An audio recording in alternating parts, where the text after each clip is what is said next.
ಸ್ನೇಹಿತರೆ, ರಾಜ್ಯ ಕಾಂಗ್ರೆಸ್ನಲ್ಲಿ ಪಟ್ಟದ ಫೈಟ್ಗೆ ಬ್ರೇಕ್ ಬೀಳ್ತಕ್ಕಂಥ ಸಾಧ್ಯತೆಗಳು ಕಂಡುಬರ್ತಾ ಇಲ್ಲ. ಒಂದು ಕಡೆ ಡಿ ಕೆ ಶಿವಕುಮಾರ್ ಸಂಪೂರ್ಣವಾಗಿ ತಾನು ಮುಖ್ಯಮಂತ್ರಿ ಆಗೋದಕ್ಕೆ ಕಾಂಗ್ರೆಸ್ ಹೈಕಮಾಂಡನ್ನು ಏನು ನೆಚ್ಕೊಂಡಿದ್ರು, ಈಗ ಕಾಂಗ್ರೆಸ್ ಹೈಕಮಾಂಡ್ ಕೂಡ ಡಿ ಕೆ ಶಿವಕುಮಾರ್ ಅವರಿಗೆ ಕೈ ಕೊಟ್ಟಿದೆ ಅನ್ನುವ ಮಾಹಿತಿಗಳು ಲಭ್ಯವಾಗ್ತಿದ್ದಾವೆ. ಈ ನಡುವೆ ಡಿ ಕೆ ಬಣ ಇತ್ತೀಚೆಗೆ ತಾನೇ ಎಚ್ ಸಿ ಬಾಲಕೃಷ್ಣ ಅವರ ಒಂದು ಹುಟ್ಟುಹಬ್ಬದ ನೆಪದಲ್ಲಿ 40ಕ್ಕೂ ಹೆಚ್ಚು ಶಾಸಕರನ್ನು ಒಂದು ಕಡೆ ಕೂರಿಸಿ ಕಾಂಗ್ರೆಸ್ನ ಹೈಕಮಾಂಡ್ನ ಮೇಲೆ ಒತ್ತಡವನ್ನು ಹಾಕ್ತಕ್ಕಂಥ ಪ್ರಯತ್ನವನ್ನು ನಡೆಸಿತ್ತು. ಆದರೆ ಇದು ಯಾವುದಕ್ಕೂ ಕೂಡ ಸಿದ್ದರಾಮಯ್ಯನವರಾಗಲಿ ಕಾಂಗ್ರೆಸ್ ಹೈಕಮಾಂಡ್ ಆಗಲಿ ಸೊಪ್ಪಾಗ್ತಾ ಇಲ್ಲ ಅಂತಕ್ಕಂಥ ಮಾಹಿತಿಗಳು ಈಗ ಸತ್ತಾ ಇದ್ದು, ದಿನಕ್ಕೊಂದು ಹೊಸ ಆಟವನ್ನು ಸಿದ್ದರಾಮಯ್ಯ ಬಣ ಆಡೋದ್ರ ಮೂಲಕ ಡಿ ಕೆ ಶಿವಕುಮಾರ್ ಅವರಿಗೆ ಬಹುದೊಡ್ಡ ಟೆನ್ಷನನ್ನು ತಂದಿಡ್ತಾ ಇದೆ. ಹಾಗಾದರೆ ಸಿದ್ದರಾಮಯ್ಯ ಬಣದ ದಿನಕ್ಕೊಂದು ಆಟ ಡಿ ಕೆ ಶಿವಕುಮಾರ್ಗೆ ಸಿಗೋದೇ ಇಲ್ವ ಪಟ್ಟ? ಈ ಹೆಡ್ಲೈನನ್ನು ನಾನು ಹಾಕಿದ್ದೀನಿ, ಅದರ ಸಂಪೂರ್ಣ ವಿವರವನ್ನು ನಾನು ಕೊಡ್ತಾ ಹೋಗ್ತೀನಿ. ಈ ಎಲ್ಲ ಬೆಳವಣಿಗೆಗಳ ನಡುವೆ ರಾಜ್ಯದ ಗುಪ್ತಚರ ಇಲಾಖೆ ಸಿದ್ದರಾಮಯ್ಯನವರ ಕೈಗೆ ಒಂದು ಶಾಕಿಂಗ್ ರಿಪೋರ್ಟನ್ನು ಕೊಟ್ಟಿದೆ.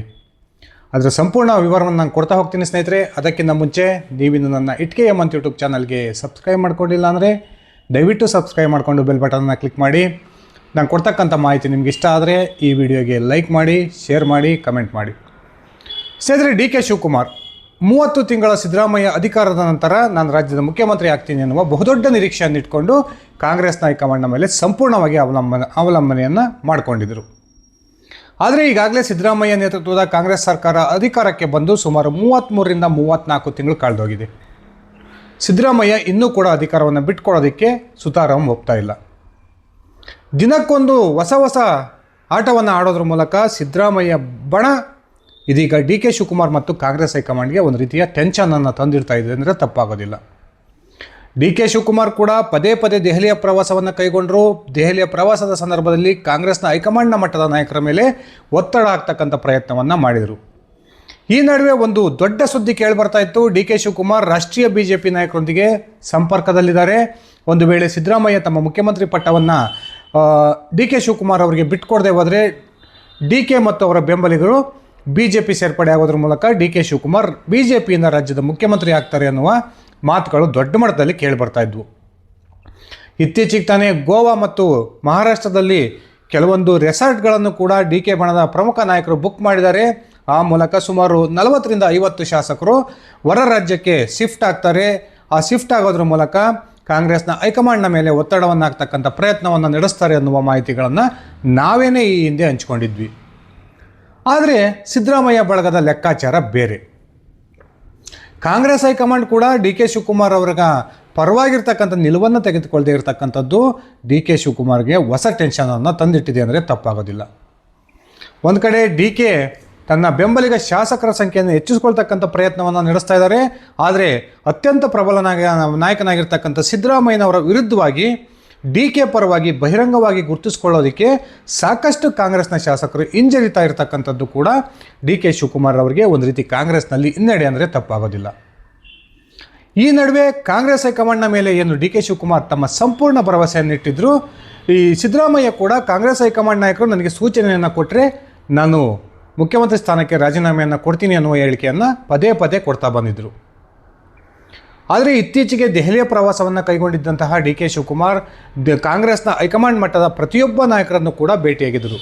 ಅದರಲ್ಲಿ ಅಂಬಿಕಾ ಸೋನಿ ಇರ್ಬೋದು, KC ವೇಣುಗೋಪಾಲ್, ಹಾಗೆಯೇ ಮಲ್ಲಿಕಾರ್ಜುನ್ ಖರ್ಗೆ, ಸೋನಿಯಾ ಗಾಂಧಿ, ಪ್ರಿಯಾಂಕಾ ಗಾಂಧಿ, ರಾಹುಲ್ ಗಾಂಧಿ, ಈ ಇಷ್ಟೂ ನಾಯಕರನ್ನು ಭೇಟಿಯಾಗಿ ಬರೋದ್ರ ಮೂಲಕ ತನ್ನ ಮುಂದಿನ ರಾಜಕೀಯ ನಡೆ ಏನಾಗಿರುತ್ತೆ, ಒಂದು ವೇಳೆ ಸಿದ್ದರಾಮಯ್ಯನವರು ರಾಜೀನಾಮೆಯನ್ನು ಕೊಡದೇ ಹೋದರೆ ನನ್ನ ಮುಂದಿನ ರಾಜಕೀಯ ನಿರ್ಧಾರ ಏನಾಗಿರುತ್ತೆ ಎನ್ನುವ ಒಂದು ಸೂಚನೆಯನ್ನು ಕಾಂಗ್ರೆಸ್ನ ಹೈಕಮಾಂಡ್ನ ನಾಯಕರಿಗೆ ಕೊಟ್ಟು ಬಂದಿದ್ದರು ಅನ್ನುವ ಮಾತುಗಳು ಕೇಳಿ ಬರ್ತದವೆ.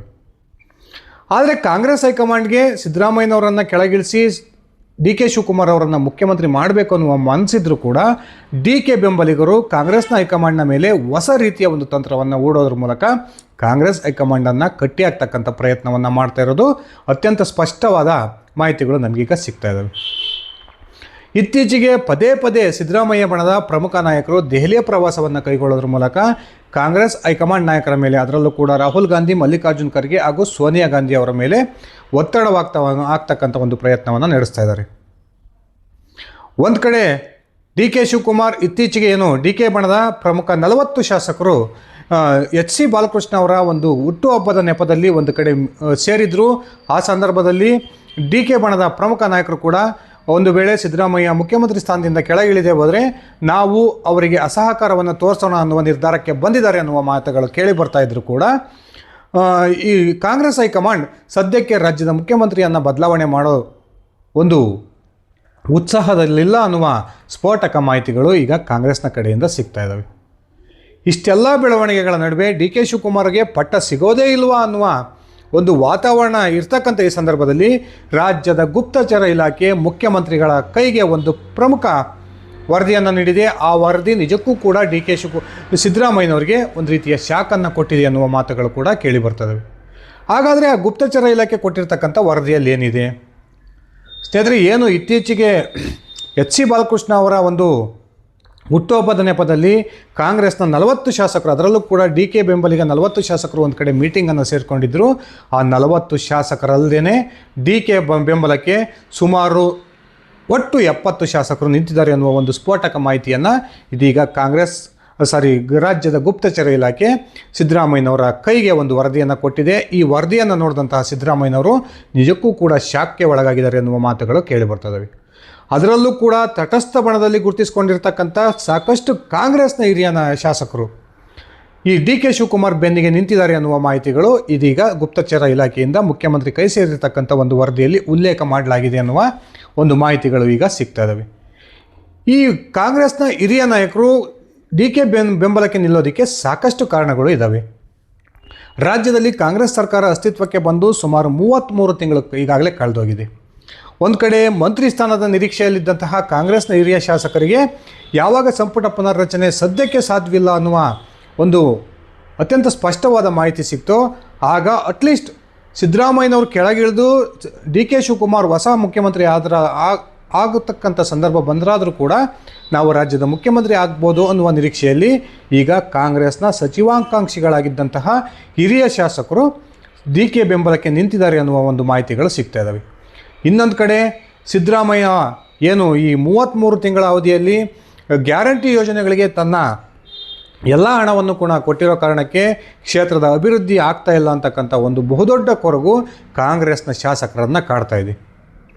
ಈ ನಡುವೆ ಮೊನ್ನೆ ಬಾಲಕೃಷ್ಣ ಅವರ ಹುಟ್ಟುಹಬ್ಬದ ನೆಪದಲ್ಲಿ ಕೇವಲ 40 ಶಾಸಕರು ಬಹಿರಂಗವಾಗಿ ಡಿ ಕೆ ಬಣದಲ್ಲಿ ಗುರುತಿಸಿಕೊಂಡಿದ್ದರು. ಆದರೆ ಡಿ ಕೆ ಶಿವಕುಮಾರ್ ಅವರಿಗೆ ಇನ್ನೂ 30 ಶಾಸಕರು ತಮ್ಮ ಬೆಂಬಲವನ್ನು ವ್ಯಕ್ತಪಡಿಸ್ತಿದ್ದಾರೆ. ಆದರೆ ಅವರು ಬಹಿರಂಗವಾಗಿ ಗುರುತಿಸ್ಕೊಳ್ಳೋದಕ್ಕೆ ಹಿಂದೇಟನ್ನು ಹಾಕ್ತಾ ಇದ್ದಾರೆ ಅನ್ನುವ ಮಾತುಗಳು ಕೂಡ ಈಗ ಕಾಂಗ್ರೆಸ್ನಲ್ಲಿ ಕೇಳಿಬರ್ತವೆ. ಒಂದು ಕಡೆ ಈ ನಡುವೆ ಮೂಲ ಕಾಂಗ್ರೆಸ್ಸಿಗರು ಹಾಗೂ ವಲಸಿಗ ಕಾಂಗ್ರೆಸ್ಸಿಗರ ಒಂದು ಸಮಸ್ಯೆ ಕೂಡ ಕಾಂಗ್ರೆಸ್ನಲ್ಲಿ ಈಗ ಆರಂಭವಾಗ್ತಾ ಇದೆ ಅನ್ನುವ ಮಾಹಿತಿಗಳು ಸಿಗ್ತಾ ಇದ್ದು, ಬಹುತೇಕ ಮೂಲ ಕಾಂಗ್ರೆಸ್ಸಿಗರು ಈಗ ಡಿ ಕೆ ಶಿವಕುಮಾರ್ ಅವರ ಬೆನ್ನಿಗೆ ನಿಲ್ತಕ್ಕಂಥ ಮನಸ್ಸನ್ನು ಮಾಡಿದ್ದಾರೆ ಅನ್ನುವ ಮಾತುಗಳು ಕೇಳಿ ಬರ್ತವೆ. ಈ ನಡುವೆ ಮಾರ್ಚ್ 7 ಅಥವಾ 6 ಅಥವಾ 7ಕ್ಕೆ ಸಿದ್ದರಾಮಯ್ಯನವರು ಏನು ಬಜೆಟನ್ನು ಮಂಡಿಸ್ತಾರೆ ಅನ್ನುವ ಮಾಹಿತಿಗಳು ಈಗಾಗಲೇ ಬಂದಿದ್ದಾವೆ.